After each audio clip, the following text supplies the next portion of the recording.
একটা স্বাভাবিক কথা বলেন, সহজ কথা। গ্রামের মুরব্বীরা আপনারা অনেকে বুঝবেন যে এত কঠিন কথা আমরা বুঝি না, একটু শোনেন, বারবার শুনলে বুঝা যাবে, বোঝা দরকার। যেহেতু আপনার সন্তান, আপনার নাতিপুতি এই ষড়যন্ত্রের আক্রান্ত হইয়া ইমান হারা হইতে পারে, এজন্য আপনার সচেতন না হইলে আপনার পরবর্তী জেনারেশন বেঈমান হয়ে যাবে। একটু বুঝেন, বিরক্ত হয় না। ট্রান্সজেন্ডার হচ্ছে পশ্চিমাদের একটা নোংরা কালচার। একজন ছেলে, সে ছেলে হিসাবেই বড় হয়েছে, শারীরিক কোনো পরিবর্তন নাই। এই কথাটা বলে নেওয়া দরকার, নাইলে আবার ভেজাল ওরা লাগায়। হিজড়া আর ট্রান্সজেন্ডার, হিজড়াদেরকে রাষ্ট্রীয় আইনের ভাষা হচ্ছে থার্ড জেন্ডার, তৃতীয় লিঙ্গ। হিজড়াদেরকে আইনি ভাষায় কি বলে? একটু মনোযোগ লাগবে আমার, এটা বাজায় মানে বন্ধ রাখো, আপনারা মনোযোগ দেন। হিজড়াদেরকে আইনি ভাষায় কি বলে? বলে এই ট্রান্সজেন্ডার আর থার্ড জেন্ডার, তৃতীয় লিঙ্গ এক জিনিস না, এটা আগে মাথায় রাখে। কারণ ওরা দুইটারে একসাথে করে আমাদেরকে ধোঁকা দিতে চায়। তৃতীয় লিঙ্গ এই শব্দটাও একটা অযৌক্তিক ইসলাম বিরোধী শব্দ, এটাও মাথায় রাখে। ইসলামে, কোরআনে, শরীয়তে তৃতীয় লিঙ্গ বলতে কিছু নেই। কোরআনে আসছে দুই লিঙ্গ। জেন্ডার কয়টা ইসলামে? লিঙ্গ কয়টা? জেন্ডার বুঝেন না, লিঙ্গ কয়টা? নারী আর তৃতীয় কিচ্ছু নাই। কোরআনের যত জায়গায় খোলেন আপনি, যত আয়াত আছে, আমি এক দুইটা দেখাই, আপনি তাইলে বুঝবেন। আল্লাহ বলছেন, আল্লাহ বলেন আমি যাকে চাই তাকে শুধু মেয়ে দিই। কি দেন? সূরা নাম্বার 1। এ পোলাবেন তোরা গণিস আবার কয় সূরত? যাকে চান আল্লাহ তাকে শুধু মেয়ের বাবা, ছেলে নাই। কারা কারা আছে? শুধু মেয়ের বাপ কে কে আছে? হায় রে, এত কম, ভাগ্যবানদের সংখ্যা এত কম। আল্লাহ আপনাদের কথাই বলেছেন এই প্রথম সূরাতে। 2 নাম্বার, আল্লাহ বলেন আমি যাকে চাই তাকে শুধু ছেলে দিই। কে কে আছেন শুধু ছেলের বাপ? তাও তো কম। হায় আল্লাহ, আচ্ছা ঠিক আছে। আল্লাহ বলেন 3 নাম্বার সূরা, আমি যাকে চাই তাকে ছেলেও দেই, মেয়েও দেই। মা গো, কিরে বিয়া সারা পোলাবেন না বেশি দেখা যায় না? তবু পোলাবেন নাই। হায় আল্লাহ, জোয়ান যায় না বেশি দেখা যায়? আচ্ছা, কয়টা গেল সূরা? আল্লাহ বলেন যাকে চাই তাকে আমি বন্দা রাখি, বাচ্চা দেই না। কয়টা গেল? দেখেন, এত বিস্তারিত বলার পরেও আল্লাহ একবারের জন্য বলেন নাই আমি যাকে চাই তাকে হিজড়া বানাই, মিক্স দেই, ছেলেও না মেয়েও না, এমনটা আল্লাহ বলেন নাই। কারণ এটা আলাদা কোনো পদ্ধতি, আলাদা কোনো অবস্থা না। এই জন্য আল্লাহ বলেন নাই জেন্ডার দুইটাই, হয় ছেলে নয় মেয়ে। এটা একটা অযৌক্তিক দাবি, তৃতীয় লিঙ্গ, অযৌক্তিক শব্দ। আপনি বুঝেন, একজন মানুষের চোখ নাই, এই অঙ্গটা নাই, তাকে কি বলবেন? তৃতীয় লিঙ্গ। কি বলবেন? অঙ্গ প্রতিবন্ধী। একজন মানুষের একটা হাত নাই, তাকে কি বলবেন? তৃতীয় লিঙ্গ, অঙ্গ প্রতিবন্ধী। তো সমস্ত শরীরের অঙ্গ না থাকলে সে যদি হয় প্রতিবন্ধী, যৌনাঙ্গের সমস্যা সহ কেউ জন্ম নিলে সে কেন হয়ে যায় তৃতীয় লিঙ্গ? সেও তো একটা অঙ্গ প্রতিবন্ধী। কথা ঠিক কিনা? এটা যুক্তির কথা। আর বাস্তবতা কি?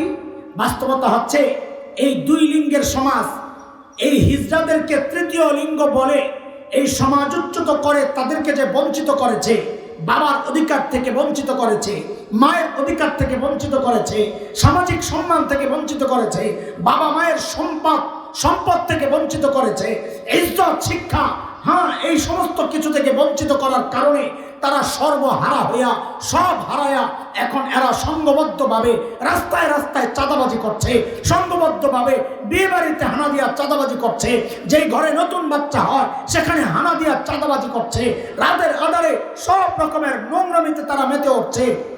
আমরা মনে করি এর জন্যে এই হিজড়ারা দায়ী না, যতটুকু তার চেয়ে বেশি দায়ী এই নষ্ট সমাজ। এরা সমাজ থেকে ওদেরকে তাড়া দেওয়ার কারণে এরা অসহায় হইয়া এই সমস্ত কাজগুলো করছে। আমরা এমন কোনো আনকমপ্লিট দিন কবুল করি নাই যেই দিন হিজড়াদের সম্পর্কে কোনো বিধান দেয় নাই। আমার নবী বিধান দিয়ে গেছেন, হিজড়াদের জন্য আলাদা বিধান আছে। সেই বিধান সমাজ থেকে তাড়াইয়া দেওয়া না, এরা এদেরকে সমাজ থেকে তাড়াইয়া দিয়া এখন এদের অধিকার নিয়ে আইন পাস করার চিন্তা করে। এটা হচ্ছে গাছের গোড়া কাইটা দিয়া আগায় পানি ঢালার মতো কথা বলতে। কিন্তু আমরা বলতে চাচ্ছি এই হিজড়া, থার্ড জেন্ডার আর ওই ট্রান্সজেন্ডার এক জিনিস না। ট্রান্সজেন্ডার কি জিনিস এবার বুঝেন। একটা ছেলে স্বাভাবিক বড় হয়েছে, আমরা আগেই বলেছি অঙ্গ সমস্যা, এটা হিজড়া। ট্রান্সজেন্ডার হচ্ছে মানসিক সমস্যা। সে বড় হওয়ার পর যখন তার যৌন চাহিদা আসছে, বালেগ হয়েছে, তখন তার আকর্ষণ ছেলে হিসাবে হওয়ার কথা কার দিকে? কিন্তু তার বিকৃত রুচির কারণে তার আকর্ষণ মেয়ের দিকে যায় না, তার আকর্ষণ যায় ছেলের দিকে। এখন পশ্চিমার আইন করছে, পশ্চিমার আইন করে বৈধতা দিছে। কেউ যদি বড় হয়ে মনে করে আমার কেমন কেমন জানি লাগে, ছেলে যদি মনে করে আমার মেয়ে মেয়ে লাগে, বলে এর অর্থ হচ্ছে তার ভেতরটা মেয়ে, আল্লাহ ভুলে ছেলের শরীরের মধ্যে মেয়ের মন ঢুকাইয়া দিছে।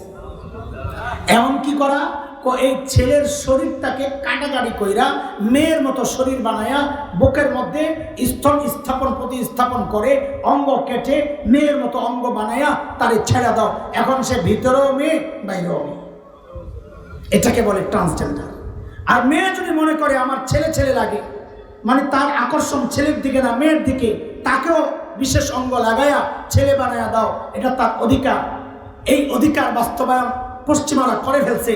এখন ওরা চেষ্টা করছে বাংলাদেশে ট্রান্সজেন্ডার এই অধিকারের আইন বাস্তবায়ন করার জন্য। আপনারা মনে করতেছেন হুজুর এটা কি বাংলাদেশে হবে? গত বছর সেপ্টেম্বর অক্টোবরে একটা আইনের খসড়া হয়েছে। ওই আইনটার নাম হচ্ছে ট্রান্সজেন্ডার অধিকার সংরক্ষণ আইন 2023। এই নামে আইনটার নাম, এটা ট্রান্সজেন্ডার অধিকার সংরক্ষণ আইন 2023। এই নামে আইনের একটা খসড়া হয়েছে। খসড়া হওয়া মানে কিছু যাচাই বাছাই করে, কিছু এদিক সেদিক করে আইনটা পাশ করা হয়। এই চিন্তা শুরু হয়েছে।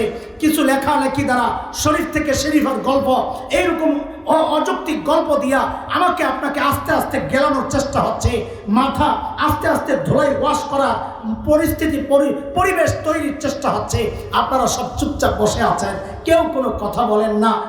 ওলামারা প্রতিবাদ করছে, আমরা অবাক বিস্ময়ে লক্ষ্য করেছি।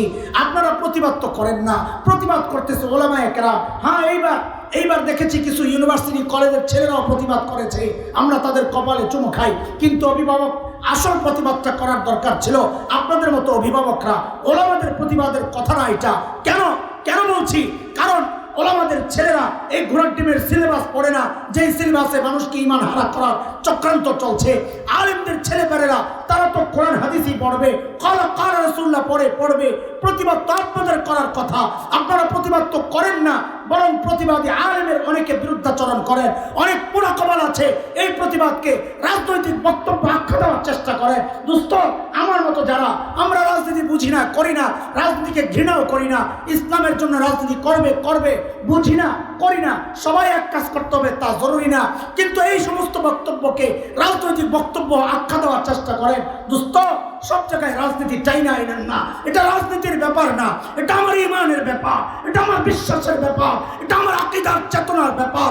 ভবিষ্যতে এমন চক্রান্ত যদি বাংলাদেশে হয়, আলেমদের বিরুদ্ধাচরণ না কইরা, আলেমদের মুখোমুখি না হইয়া, আলেমের সাথে হাত মিলাইয়া, কাঁধে কাঁধ মিলাইয়া, মুষ্টিবদ্ধ হাত উঠাইয়া একসাথে উচ্চারণ করতে হবে, বাংলাদেশে নাস্তিকতার চর্চা করতে দেওয়া হবে না।